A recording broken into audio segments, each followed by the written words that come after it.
বিশ্বের তরুণদের উদ্দেশ্যে গুরুত্বপূর্ণ বার্তা দিয়েছেন বাংলাদেশের প্রধান উপদেষ্টা ডক্টর মোহাম্মদ ইউনূস। তিনি আহ্বান জানিয়েছেন, তরুণরা যেন আরও সাহসী, দূরদৃষ্টি সম্পন্ন হয়ে নিজেদের স্বপ্নকে বাস্তবে রূপ দেয়।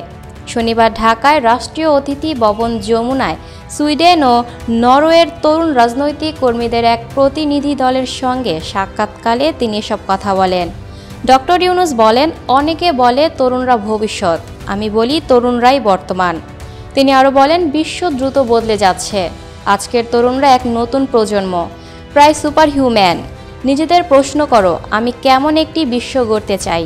এরপর সেই লক্ষ্যে অঙ্গীকারবদ্ধ হও, কারণ তোমাদের হাতেই রয়েছে পরিবর্তনের শক্তি। প্রতিনিধি দলে ছিলেন সুইডেন ও নরওয়ের বিভিন্ন রাজনৈতিক দলের তরুণ নেতারা। তাদের সঙ্গে ছিলেন জাতিসংঘ উন্নয়ন কর্মসূচি ইউএনডিপির কর্মকর্তারাও। সাক্ষাৎকালে তরুণ নেতারা জুলাই অভ্যুত্থান, তরুণদের ভূমিকা, প্রাতিষ্ঠানিক সংস্কার এবং আসন্ন জাতীয় নির্বাচন নিয়ে প্রধান উপদেষ্টার মতামত জানতে চান। ডক্টর ইউনূস বলেন, জুলাই ছিল এক ঐতিহাসিক মুহূর্ত, যখন অসংখ্য তরুণ তরুণী ফ্যাসিবাদী শাসনের বিরুদ্ধে দাঁড়িয়েছিল।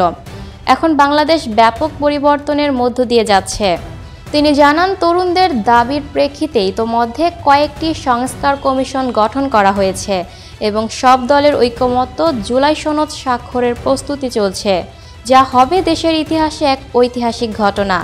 প্রধান উপদেষ্টা তরুণ প্রতিনিধিদের বাংলাদেশ ঘুরে দেখার আহ্বান জানান। তিনি বলেন, এখানকার প্রতিটি রাস্তা, দেয়ালচিত্র ও দেয়াল লিখন তরুণদের স্বপ্ন প্রতিরোধের গল্প বলে। আলোচনায় উঠে আসে তার বিশ্বখ্যাত 3 ধারণা: শূন্য কার্বন নিঃসরণ, শূন্য সম্পদ কেন্দ্রীভবন এবং শূন্য বেকারত্ব, যার লক্ষ্য এক নতুন সভ্যতা গড়ে তোলা। Lucky Akter, people voice television, Dhaka.